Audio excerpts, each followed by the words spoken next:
Grammar, grammar. এই প্রশ্নটা তোমরা অনেকেই করো যে আপু কিভাবে ভোকাবুলারি মাথায় রাখবো? কিভাবে এটা মনে রাখবো? মনে তো থাকে না। তাই না? এগুলো তো আমরা বলতে থাকি যে ইংরেজি অনেক কঠিন। এখানে কখনোই 90 প্লাস পাওয়া পসিবল না। রাইটিং এ আমার অনেক নাম্বার কাটা যায়। রাইটিং এ আমার অনেক ভুল হয়। রাইটিং নিয়ে অনেক ঝামেলা। রাইটিং হচ্ছে একদম খুবই ঝামেলাকর একটা বিষয়। হ্যালো ডিয়ার স্টুডেন্টস, আসসালামু আলাইকুম। আশা করি সবাই অনেক ভালো আছো এবং সুস্থ আছো। তবে আমাদের এক্সাম কিন্তু সামনে ঘনিয়ে এসেছে। সো এক্সাম যত আমাদের সামনে ঘনিয়ে আসে, আমাদের হয়তো ভালো থাকার পরিমাণ ততটা কমে যায়। কিন্তু আমার মনে হয় আমরা গ্রুপ সাবজেক্টে যতটা বেশি ইম্পোর্টেন্স দেই, আমরা কি ইংলিশকে সমপরিমাণ গুরুত্ব দেই কি? আর আমরা কি জানি যে আমরা ইংরেজিতে আমি পারিই না। তাই না? এগুলো তো আমরা বলতে থাকি যে ইংরেজি অনেক কঠিন। এখানে কখনোই 90 প্লাস পাওয়া পসিবল না। 90 প্লাস বলো বা একটা ভালো ফলাফল বলো, আমরা কিন্তু চাইলে অতি সহজেই ইংরেজির মতো সাবজেক্টেই অনেক ভালো একটা মার্কস তুলতে পারি। সো আজকে আপু তোমাদের সঙ্গে শেয়ার করব কিভাবে আমরা এসএসসি ইংলিশে 90 প্লাস পাওয়ার কিছু সিক্রেট পয়েন্টস। সো ফার্স্টলি আমি তোমাদেরকে যেটা বলব, ইংরেজি রেগুলার আমরা যদি প্র্যাকটিস না করি, আমরা যদি চর্চার মধ্যে না থাকি, সেটা যে সাবজেক্টই হোক না কেন, ইংরেজি তো একটা বিদেশি ভাষা, আমরা কিন্তু কখনোই একটা ভালো মার্কস তুলতে পারব না। সেখানে 90 প্লাস আশা করাটা কিন্তু একটা বিলাসিতা। তো আপু বলব অবশ্যই এইসব সিক্রেট পয়েন্টস তো আছে, এগুলো কিন্তু অ্যাড অনস। তোমার যে মেইন মিল সেটা হলো রেগুলার প্র্যাকটিস করা। রেগুলার প্র্যাকটিস করা। অলরাইট। সো আসো আমরা দেখি। ফার্স্টলি আমরা যদি একটু খেয়াল করে দেখি, ইংরেজিতে আমাদের মূলত ভুলগুলো কিসে হয়, মার্কস কিসে কাটা যায় বা আমরা মার্কস কিসে কম পাই। তো আমি যেটা খেয়াল করে দেখি, আমাদের যে তোমার রিডিং পার্টটা আসে, ওটা কিন্তু টেক্সট বুক থেকেই আসে। এখন টেক্সট বুক থেকে আমার যে প্যাসেজটা আসে, ওটা যদি আমি ভালোমতো আমার জানা থাকতো, তাহলে কিন্তু আমি অতি সহজেই এমসিকিউ বলো, question answer, fill in the blanks, আবার সামটাইমস ওই যে লাস্টে রিয়ারেঞ্জ আসে না? ওটাও আমি ঠিকমতো অ্যান্সার করতে পারতাম। যদি আমি টেক্সট বুকটা ভালো করে পড়তাম। কিন্তু আমরা অনেকেই কি করি? আমাদের যে টেক্সট বুক আছে সেটাকে একদমই পড়ি না, একদমই ধরি না, কোনো পাত্তাই দেই না, একটা সাইডে ফেলে রাখি। তাহলে কিন্তু আমরা কখনোই একটা ভালো মার্কসের আশা করতে পারি না। সো ফার্স্টলি আপু যেটা বলবো, টেক্সট বুক মুখস্থ করার কোনো দরকার নাই। তবে বুঝে পড়ো, বুঝে পড়ো। আমি জানি সবসময় সবগুলো গল্প পড়তে অত মজা লাগে না, অত ফান হয় না। তবে তুমি যদি প্রতিটা লেসন বুঝে পড়ার চেষ্টা করো, একটা প্যারা শেষ করলা বা একটা লেসন শেষ করলা, ওটার একটা সামারি, সারাংশ বা সারমর্ম নিজে ঠিক করো যে আমি এই লেসন থেকে কি শিখলাম, তাহলে কিন্তু তোমার জন্য অনেক বেশি সহজ হয়ে যাবে। এমন প্লিজ কেউ করো না, এক্সামের আগের রাত্রেই ১ম তুমি ইউনিট খুলে বসছো, লেসন খুলে বসছো। সো টেক্সট বুকটা পড়বো। টেক্সট বুক থেকে ইম্পোর্টেন্ট যে ওয়ার্ডস গুলো আছে, মানে বুঝেই তো ডেফিনিটলি পড়তেছি। যে ওয়ার্ডস গুলো আছে সেটার সিনোনিম, অ্যান্টোনিম, কোনটা কোন পার্টস অফ স্পিচ, এগুলো যদি আমাদের জানা থাকে, এমসিকিউতে আমার প্রশ্ন ভুল হওয়ার কোনো চান্সেস নাই। ফিল ইন দ্য ব্ল্যাঙ্কস যে আসবে, সেখানে আমার অ্যান্সার না জানার কোনো কারণ নাই। যেহেতু আমি কনটেক্সট জানি, একটা শব্দ মাথায় না আসলে আমি আরেকটা শব্দ দিয়ে বসিয়ে সহজেই সলভ করতে পারছি। অলরাইট। তারপর কি বলছি দেখো, ভোক্যাবুলারি ডেইলি প্র্যাকটিস করো। ভোক্যাবুলারি, শব্দার্থ। আমরা হয় কি এই যে টেক্সট বুকটা পড়ছি, টেক্সট বুক থেকে বা ক্লাসে যখন আপু বলি যে আপু যেই শব্দার্থগুলো বলছে সেগুলো সবাই লিখে ফেলো, বা ভাইয়ারা যে শব্দার্থগুলো পড়াচ্ছেন সেগুলো সবাই টুকে ফেলো, নোট করে ফেলো। তো আমরা যখন এই কাজটা করি, এটা আমরা ওই পর্যন্তই রেখে দেই।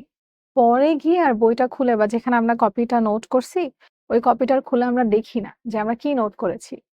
তো এই vocabulary নোট করে রাখার কিন্তু কোনো অর্থ নাই। শুধু শোকেজে সাজিয়ে রাখার জন্য আমরা এটা লিখিনি। এইজন্য কি করতে হবে? আমরা প্রতিদিন ১০ টা শব্দ শিখছি এবং সেটা প্র্যাকটিস করছি।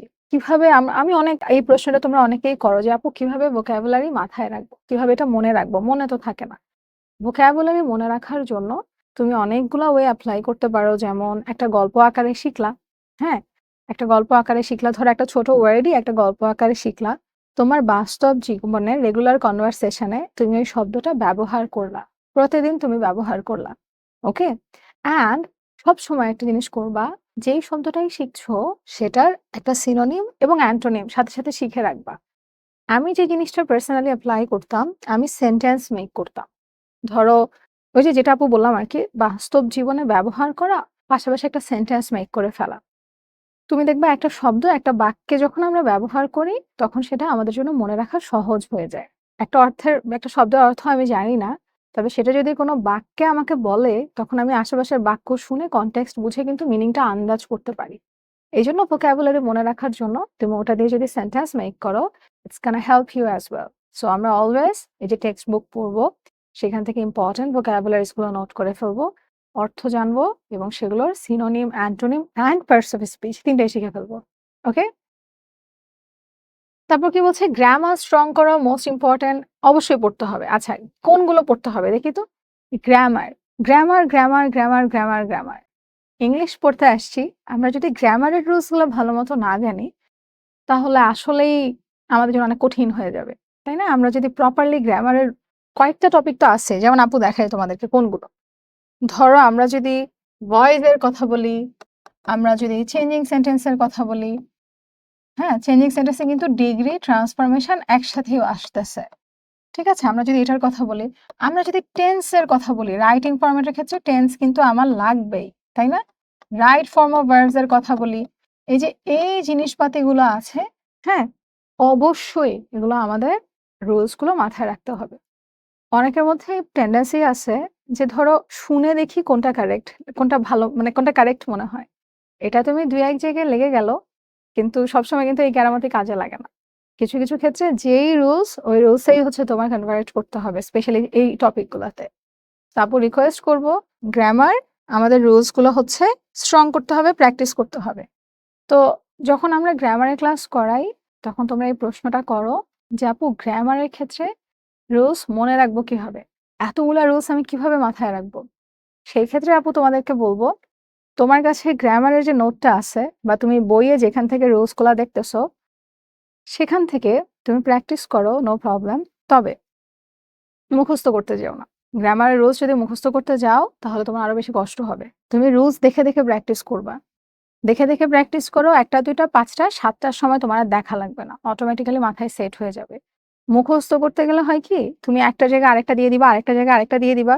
২০ টা রুলস এর থেকে এট লিস্ট ১০ টা তো ওভাবে মাথায় থাকতো। আমার মনে হয় মুখস্থ করতে গেলে আরো বেশি তালগোল পেঁচিয়ে যাবে। সো মুখস্থ, আমি এটা কখনো I would never suggest যে মুখস্থ করো, মুখস্থ করো। নাও, যেটা করব আমরা, গ্রামার রুলস গুলো আমরা বুঝবো, নোট করব। যখন প্র্যাকটিস করব, আমরা নোট দেখে প্র্যাকটিস করার চেষ্টা করব। ওকে? অলরাইট। আচ্ছা, রাইটিং সেকশনের ফরম্যাট পারফেক্ট করো। So I get a lot of questions যে আপু রাইটিং এ আমার অনেক নাম্বার কাটা যায়। রাইটিং এ আমার অনেক ভুল হয়। রাইটিং নিয়ে অনেক ঝামেলা। রাইটিং হচ্ছে একদম খুবই ঝামেলাকর একটা বিষয়। তো রাইটিং এর ক্ষেত্রে আমরা প্রপার ফরম্যাট মেইনটেইন করি তো? একটা জিনিস দেখো, যদি তুমি রাইটিং মুখস্থ করতে যাও, তাহলে হচ্ছে তুমি কয়টা মুখস্থ করে শেষ করতে পারবা? তোমার প্রি টেস্ট, টেস্ট বা এত বছর পর্যন্ত তোমার একটা সিলেবাস ছিল, ওটা তুমি মেইনটেইন করেছো। এখন এসএসসিতে পুরা ওয়ার্ল্ড আমার সিলেবাস, তাই না? বিশ্বজোড়া পাঠশালা মল। কোনো ফিক্সড সিলেবাস নাই। তাহলে এখন আমি কি করব? এখন আমার দ্বারা কেমনে সম্ভব এতগুলা মনে রাখা? সো আমি যদি রাইটিং ফরম্যাট প্রপারলি শিখে রাখি। রাইটিং ফরম্যাট বলতে আপু কি বোঝাচ্ছি? ধরো আমরা একটা প্যারাগ্রাফ লিখতেছি। প্যারাগ্রাফের মধ্যে কিন্তু কোনো প্যারা হবে না। তাই না? কোনো প্যারা, প্যারা করে আমরা লিখি না। একটা প্যাসেজ আকারে লিখি। তবে লিখার মধ্যে তো একটা আমাদের কোঅর্ডিনেশন মেইনটেইন করতে হবে। ধরো আপু ক্লাসে এসে যদি তোমাদেরকে বলি ওকে বাই। তারপর বলি হচ্ছে গিয়ে যে হ্যাঁ, আজকে আমরা এটা, এটা পড়বো। তারপর বললাম আমার নাম দিবা। দেখো তো সিনক্রোনাইজেশন কি ঠিক আছে? নাই তো। সো আমার এটা হওয়া উচিত ছিল কি আগে এসে গ্রিটিং, তারপরে পড়ানো টপিক, তারপরে tata bye bye. So same ভাবে যখন তুমি কোনো কিছু লিখতে যাচ্ছ, তোমার এই স্টেপ গুলো, এই ফরম্যাটটা মেইনটেইন করতে হবে। আগে তুমি কিসের ব্যাপারে লিখছো? হ্যাঁ, ট্রাফিক জ্যাম কি? ট্রি প্ল্যান্টেশন কি? সেটা আগে বলো প্যাসেজে, প্যারাগ্রাফে। তারপর সেটার জন্য আমাদের কি ক্ষতি হচ্ছে? সেটা কেন হচ্ছে? এটা আমরা কিভাবে প্রতিরোধ করতে পারি? শেষ, কমপ্লিট। ওকে, এটা গেল আমাদের প্যারাগ্রাফের ক্ষেত্রে। তো প্যারাগ্রাফের আমাদের যে প্যাটার্ন গুলো আছে বা আমাদের যে ভাগগুলো আছে, ধরো কম্পেয়ার কন্ট্রাস্ট প্যারাগ্রাফ আছে, কিছু আছে টেক্সচুয়াল প্যারাগ্রাফ, নন টেক্সচুয়াল প্যারাগ্রাফ। প্রত্যেকটার ক্ষেত্রে আলাদা, আলাদা ভাবে আমরা এভাবে অবশ্যই ফরম্যাট গুলো মেইনটেইন করে যাব। ওকে? এবং লেটার, অ্যাপ্লিকেশন, ইমেইল এগুলো লিখার তো ফরম্যাট একই। জাস্ট ইমেইলে হচ্ছে অ্যাড্রেস গুলো লাগে। সেগুলো সবগুলো কোন পেজ থেকে লিখতে হবে, কত ওয়ার্ডস এর লিখতে হবে, কত বেশি লিখা যাবে না। অবশ্যই মাথায় রেখে তারপর সেগুলো আমরা লিখব। রাইটিং এ ফুল মার্কস দেয় না, এটা ট্রু। তবে তোমার স্কুলের চেয়ে আশা করা যায় যদি তুমি ভালো লিখো, তোমাকে এসএসসি তে আরেকটু বেশি মার্কস দিবে ইনশাআল্লাহ। ঠিক আছে? সো তোমার কাজ হবে যে তুমি ফরম্যাটটা প্রপারলি মেইনটেইন করতেছো। অনেককেই আমি দেখি লিখা বড় করার জন্য অহেতুক কথাবার্তা দিয়ে দেয়। এটা আমরা একদমই করব না। অহেতুক কথাবার্তা লিখে কখনোই আমরা এত বেশি মার্কস পাবো না। So please don't do this. Okay? এটা আমরা করবই না। এটা করলে হবে কি? তুমি এই যে অহেতুক কথাবার্তা লিখছো এটার জন্য ধরো তুমি ১০ পাতা ভালো কথা লিখেছিলে, মাঝখানে একটু অহেতুক কথাবার্তা লিখছিলা, পুরাটাই কেটে দিবে। Alright. Model question answer practice করো। এটা আপু কেন তোমাদেরকে সাজেস্ট করি, ধরো তুমি আজকে কানেক্টরস করলা, কালকে চেঞ্জিং সেন্টেন্স, পরশু আর্টিকেল, তারপর প্রেপোজিশন, একদম শুরুতে যেটা করছো ওটা ভুলে যাবা। হ্যাঁ? কিন্তু তুমি যদি মডেল টেস্ট বা মডেল কোয়েশ্চেন অ্যান্সার গুলো হচ্ছে তুমি প্র্যাকটিস করো, একটা ফুল কোয়েশ্চেন প্যাটার্নে তোমার প্র্যাকটিসটা হচ্ছে। প্রতিদিন প্রত্যেকটা টাচ করা হচ্ছে। সো অবশ্যই আমরা রেগুলার বেসিসে মডেল কোয়েশ্চেন অ্যান্সার গুলো প্র্যাকটিস করব। এবং একটা অ্যান্সার ভুল হইছে, এটা ভুল হইছে। আমি জানি আমি নিজেকে নিজে অনেক মার্কিং করতাম। ভুল হইছে এটা কেটে রেখে দিবা না, এটা করবা না। ভুল হইছে তুমি এটা দেখবা কেন ভুল হইছে। অনেক সময় কিন্তু আমি বলব না কোয়েশ্চেন রিপিট হতেই থাকে নাও, বাট সামটাইমস তো হয়। একটা সেন্টেন্স তো তোমার দেখো যে হচ্ছে আসতেই পারে, তাই না? এটা তো এরকম কমন পড়তে পারে। তো তুমি একই ভুল কেন বারবার করবা? একটা ভুল একবার করছো, এটা যাতে আর না হয়। মানে এটা কেন ভুল হয়েছে এটা মাথায় রাখবা। Same goes for spelling. একটা বানান একবার ভুল হয়েছে, ২ বার ভুল হয়েছে, 3rd বার যেন আমার ভুল না হয়, সেটা আমি সেভাবে মনে রাখবো। ২ বার যেহেতু ভুল হয়ে গিয়েছে, তার মানে তো রেড মার্ক পড়ে গেছে, রেড ফ্ল্যাগ হয়ে গেছে এটা। এটাকে আমরা যাতে মনে রাখতে পারি ইজিলি, আমি সেই ওয়েতে এটা পড়ার চেষ্টা করব। ওকে? সিন প্যাসেজ একদম নিশ্চিত করে শিখবে। আবার আমরা একদম ফার্স্ট পয়েন্টেতে চলে যাই। ওই যে এখানে আমরা বলেছি যে কি করব? টেক্সট বুক ভালো করে পড়ব। সো আমরা যদি টেক্সট বুক ভালো করে পড়ি, সিন প্যাসেজ কিন্তু আমাদের অ্যাবসোলিউটলি কমন পড়ে যাচ্ছে। তো তুমি না টেক্সট প্যাসেজটা পড়ে আসছো বাসা থেকে। তুমি এটা পড়ছো আগে। তুমি এখানে ওয়ার্ড মিনিং জানো, সিনোনিম জানো, অ্যান্টোনিম জানো, সামারি জানো, মূল ইনফরমেশন জানো, সবই জানো। তাহলে আমার উচিত হবে না সিন প্যাসেজ থেকে যা আসে সেখানে যাতে আমি একদম যত মার্কস আছে সব তুলে ফেলতে পারি? এটা তো আমার উচিত হবে, তাই না? এইজন্য অতটুকু মার্কস আমি বলছি না তুমি কোয়েশ্চেন অ্যান্সারে ১০ এ ১০ নিশ্চিতভাবে পাবা। ১০ এ ৮ ধরে রাখি, কমপক্ষে ৮ ধরে রাখি। কোনো স্পেলিং মিস্টেক নাই, বাইরের কোনো কথাবার্তা নাই। সেন্টেন্স কোয়েশ্চেন অ্যান্সার আমি মানে একদম হাফ পেজ লিখে ফেলছি বা একটা ওয়ার্ডে লিখে ফেলছি এমনও করি নাই। তাহলে আমার মার্কস কেন কাটবে? কাটবে না তো। তাই না? আনসিন প্যাসেজ এর জন্য ডেইলি রিডিং হ্যাবিট। ওকে, সিন প্যাসেজ গেল আপু টেক্সট বুক পড়ে ফেললাম। আনসিন প্যাসেজ এর জন্য কি করব? তুমি যত বেশি প্যাসেজ পড়বা অথবা এই যে মডেল কোয়েশ্চেন গুলো তুমি সলভ করবা আনসিন প্যাসেজে, আমি বলব না কমন পড়বে, তবে তুমি তত টেকনিক ধরে ফেলবা যে কিভাবে ইজিলি হচ্ছে আমি এটা সলভ করতে পারি অল্প সময়। টাইম ম্যানেজমেন্ট খুবই গুরুত্বপূর্ণ না? ১ম বারের মতো যদি বসায় দেই তাহলে তো আইলা জাদু, কি দেখলাম? কিন্তু যদি আমি এটা রেগুলার একটা প্র্যাকটিসের উপর থাকি, তাহলে হচ্ছে গিয়ে আমার আনসিন প্যাসেজ সলভ করতে স্বল্প সময় লাগবে কম্পেয়ার্ড যে আগে লাগতো, কম্পেয়ারিং টু আগের যে টাইম লাগতো। সো ডেফিনিটলি যত বেশি রিডিং হ্যাবিট থাকবে, মানে রিডিং প্যাসেজ গুলো তুমি যত বেশি প্র্যাকটিস করবা, ইনশাআল্লাহ তোমার যতটুকু সময় লাগে তার চেয়ে আরো অনেক কম সময় লাগবে এবং আমরা আরো দ্রুতভাবে সলভ করতে পারবো। ওকে? আরো কিছু পয়েন্টস আপু অবশ্যই শেয়ার করছি। বাট সবগুলোর মধ্যে যদি একটু দেখো, সবগুলোর ক্ষেত্রেই কিন্তু তোমার রেগুলার এফোর্ট দিতে হচ্ছে, রেগুলার পড়তে হচ্ছে এবং রেগুলার চর্চার উপর থাকতে হচ্ছে। তো যারা কোনো রকম কোনো প্র্যাকটিস করো না, এক্সামের আগের রাতের জন্য বসে আছো, আমি কিন্তু তোমাদেরকে কোনো গ্যারান্টি দিতে পারছি না। যে এটা পড়তেছো বা এভাবে করতেছো মানে এই প্যাসেজটা আপুর পড়ো, এই পানি পড়াটা খাও তাহলে একদম 90 প্লাস চলে আসবে না। স্বল্প প্র্যাকটিস রেগুলার করো। তুমি নিজেও বুঝবা না যে কখন তুমি মাশাআল্লাহ আরো এত ইমপ্রুভ হয়ে যাচ্ছ। ওকে? আচ্ছা। Translation practice Bangla to English, English to Bangla. আমি এটা অনেক দেখি যে আপু আপনি যখন অর্থ বলে দিছেন, মিনিং গুলা বলে দিছেন, তখন আমার জন্য সলভ করতে ইজি হইছে। বাট আমি একা হচ্ছে গিয়ে সলভ করার সময় মিনিং বুঝি না। অর্থ আমার মাথায় আসে না। কেন আসে না জানো? কারণ তুমি প্র্যাকটিস করো না। তুমি ট্রান্সলেশন প্র্যাকটিস করো না। তুমি ওই যে এই ধরো তুমি ক্লোজ টেস্ট উইথ ক্লোজ বা উইথআউট ক্লোজ করতেছো। ১ম টা ট্রান্সলেট করতে তোমার একটু বেশি সময় লাগবে। I know that. 2nd টা তার থেকে ১০ সেকেন্ড হলেও কম লাগবে। 3rd টা আরো কম লাগবে। 4th টা আরো কম লাগবে।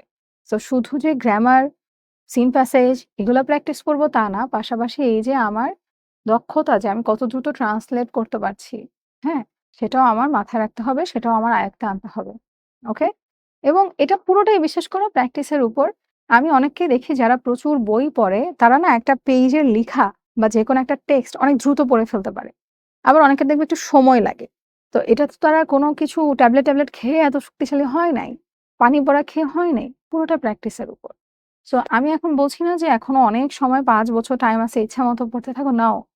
যেহেতু আমার একদম খুব লিমিটেড টাইম আছে, এখন আমার যত বেশি সম্ভব আমি ট্রান্সলেট করে অ্যান্সার করতে পারি। অবশ্যই হাতে ঘড়ি তো নিয়েই বসবা। ফিক্স করে রাখবা যে এইটার জন্য আমার এতটুকু সময়। এই টপিকের জন্য এতটুকু সময়। এভাবে ফিক্স করে তারপরে আমরা প্র্যাকটিস করব। ওকে? পাস্ট কোয়েশ্চেন সলভ করো। মাস্ট। প্রিভিয়াস ইয়ার্স এর কোয়েশ্চেন গুলো মাস্ট সলভ করতেই হবে। তোমার প্রিভিয়াস ইয়ারে কি আসছে? এটা আমাদের অবশ্যই দেখতে হবে। ওখান থেকে দেখলে এক্সাক্টলি সেম টু সেম চলে আসবে, আপু এটা বলছি না। তবে তোমার অনেক প্র্যাকটিস হবে, তোমার প্যাটার্ন সম্পর্কে আইডিয়া হবে, লেভেল সম্পর্কে আইডিয়া হবে, কোন লেভেলের প্রশ্ন আসতে পারে। যদি কমন পড়ে শুকর আলহামদুলিল্লাহ। বাট আমরা ওটা ধরে রাখবো না যে প্রিভিয়াস ইয়ারের কোয়েশ্চেন গুলা সলভ করলে কমন পড়বে। I don't know. বাট আমি কি ভালো করব? ইয়েস, ইউ উইল ইনশাআল্লাহ। কারণ তুমি বেশি করছো, তাহলে তোমার প্যাটার্ন, লেভেল সম্পর্কে আইডিয়া হয়ে যাচ্ছে, তুমি ভালো করবা না কেন? তাই না? ফাইনালি এক্সাম হল স্ট্র্যাটেজি বলতে আমরা এক্সাম হলে কিছু স্ট্র্যাটেজি মেইনটেইন করব। ধরো আপুর হ্যান্ডরাইটিং না অনেক ছোট ছিল। অনেক ছোট, মানে আমি খুবই ছোট করে লিখতাম। তো আমি শুরুর দিকে এত মনের মাধুরী মিশিয়ে লেখার চেষ্টা করতাম, শেষে গিয়ে একদম তোমার কাকের ঠ্যাং বগের ঠ্যাং হয়ে যেত। পরে আমি ফিগার আউট করলাম, আমি শুরুতে যদি এত কার্ডের মতো কার্সিভ লিখার চেষ্টা না করে ধরো জাস্ট নিটলি লেখা শুরু করি একই পেইসে, তাহলে কিন্তু আমার শেষে গিয়ে এত প্যারা খেতে হয় না। তো এই যে কিছু স্ট্র্যাটেজি তুমি মেইনটেইন করবা। ফার্স্ট এ যেটা মেইনটেইন করবা, টাইম ম্যানেজমেন্ট। বাসায় অবশ্যই ঘড়ি নিয়ে বসবা। একটা টপিকের জন্য তোমার কতটুকু সময় যাচ্ছে। প্যারাগ্রাফের জন্য নিজে একটা ফিক্সড টাইম বেঁধে দাও যে এর বেশি সময় আমি প্যারাগ্রাফে দিব না। ওকে? সো এর বেশি হয়ে যাচ্ছে মানে তার মানে আমার প্রবলেম আছে। আমাকে আরো কমে প্র্যাকটিস, মানে আয়ত্তে আনতে হবে। প্র্যাকটিস করে আরো আয়ত্তে আনতে হবে। এর বেশি সময় আমি লেটারে দিব না। এটা মাথায় আসতেছে না, এটা রেখে আমি পরেরটায় চলে যাই। এখানেই বসে আছি, ভাবতেই আছি, তাহলে হবে না বাবা। এভাবে আমরা করব না। ঠিক আছে? তারপর আপু বলব স্পেলিং মিস্টেক। একজন পরীক্ষক যখন খাতা চেক করতে যান, যদি অনেক বেশি ভুল থাকে তাহলে সেটা না খুবই দৃষ্টিকটু এবং খুবই বিরক্তকর। হ্যাঁ? এত স্পেলিং মিস্টেক। তাই এটা আমাদের মাথায় রাখতে হবে যে খুব বেশি স্পেলিং মিস্টেক করা যাবে না। মনোযোগ দিয়ে লিখো, লিখার সময় সিওর হয়ে লিখো, সতর্ক হয়ে লিখো, যাতে স্পেলিং মিস্টেক কম হয় এবং ওভার রাইটিং কম হয়। অনেকে ওভার রাইট করে। ধরো কিছু একটা ভুল হয়েছে, কাটতে পেজ ছিঁড়ে ফেলে দেয়। কোনো প্রয়োজন নাই। একটা দাগ দিয়ে কাটো। তোমার লেখা হতে হবে নিট অ্যান্ড ক্লিন। হাতের লেখা যতক্ষণ বোধগম্য, বোঝার উপযোগী, দ্যাটস ফাইন, এতেই চলবে। আর এত কিছু দরকার নাই। ওকে? সো হাতের লেখা বোঝার মতো হতে হবে, পরিষ্কার হতে হবে, স্বচ্ছ হতে হবে এবং ওভার রাইটিং, স্পেলিং মিস্টেক আমরা করব না। টাইম ম্যানেজমেন্টটা আমরা আমাদের মাথায় রাখবো। প্রশ্নপত্র পাওয়ার পর পুরো প্রশ্নটা আগে পড়ে ফেলবো। হ্যাঁ? অনেকে হচ্ছে সামনেরটা পড়ে লেখা শুরু করে, পুরাটা আগে দেখো না। প্রশ্নপত্র পেয়েছে, এটা তো নতুন জিনিস, একটা মজা তো। পুরাটা আগে দেখো, তারপর আমরা আস্তে লেখা শুরু করি। একটা খাতায় যখন তুমি লিখছো, এটাতে তুমি খাতাটা প্রেজেন্ট করছো কোথাও, তাই না? সো খাতার একটা সৌন্দর্য তুমি বজায় রাখো। ঠিক আছে? একটা সুন্দর করে মার্জিন দিলা, সুন্দর করে লিখলা। একটা পেজের মধ্যে ২০০ লাইন আটানোর কোনো দরকার নাই। আবার একটা পেজের মধ্যে মরুদ্যান কিচ্ছু নাই, একটা লাইন লিখে রাখছো, এরকমও করো না। বেসিক যে সৌন্দর্যগুলো আছে একটা লেখার মধ্যে, কপির মধ্যে, সেগুলো আমরা মেইনটেইন করব। ওকে? অ্যান্ড আপু যেটা বলব ইংলিশের ক্ষেত্রে ফার্স্ট পেপার বলো, সেকেন্ড পেপার বলো, জাদুর কাঠি একটা জিনিসই, রেগুলার প্র্যাকটিস। কেউ যদি রেগুলার প্র্যাকটিস করে, তার বানান ভুলের পরিমাণ কমে যাবে, তার মিস্টেকের পরিমাণ কমে যাবে, তার গ্রামাটিক্যাল রুলে ভুলের পরিমাণ কমে যাবে। যে জিনিসটা নিয়ে তুমি বেশি প্যারা খাচ্ছ, যে টপিকটা নিয়ে প্যারা খাচ্ছ, চাইলে সেটা তুমি এক্সট্রা কিছু প্র্যাকটিস করতে পারো। তবে খেয়াল রাখতে হবে প্রতিদিন সবগুলো টপিকে এখন যেহেতু সময় কম, যাতে আমরা সমপরিমাণ প্র্যাকটিস করি। ওকে? অ্যান্ড যেটা আপু বলেছি মুখস্থ করার কথা তেমন একটা চিন্তা করব না। মুখস্থ করে আসলে কতটুকু কুল পাবা জানি না। তুমি আইডিয়া নিয়ে রাখবা। এখন আমাদের রিসোর্স এর অভাব নেই। আমরা Gemini থেকে আইডিয়া নিতে পারি, ChatGPT থেকে আইডিয়া নিতে পারি। অনেক বই আছে, অনেক নোটস আছে। সবগুলো মিলিয়ে ঝিলিয়ে নিজের ভাষায় এপ্লাই করে লিখে ফেলি না। ঠিক আছে? গ্রামাটিক্যাল রুল এর মধ্যে রাইটিং ফরম্যাটের টেন্সটা যাতে আমাদের ভুল না হয়, আমরা অবশ্যই সেটাও মাথায় রাখব। প্রতি বছর যদি তুমি দেখো, ইংলিশে এ প্লাস এর পরিমাণ অনেক বেশি কম বাকি সাবজেক্টের তুলনায়। এটার কারণ কিন্তু ইংরেজি অনেক কঠিন এমন না। এটার কারণ হচ্ছে আমরা ইংরেজিকে পর্যাপ্ত পরিমাণ গুরুত্ব দেই না, পর্যাপ্ত পরিমাণ চর্চা করি না।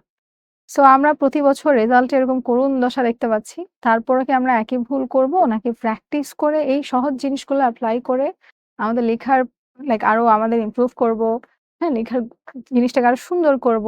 এত একটা ভালো রেজাল্ট আমরা পেতে পারি ইনশাআল্লাহ। এটা আমরা কনফার্ম করব। এটা কিন্তু অ্যাবসোলিউটলি আমাদের হাতে। সো আমরা কি করব? রেগুলার প্র্যাকটিস করব।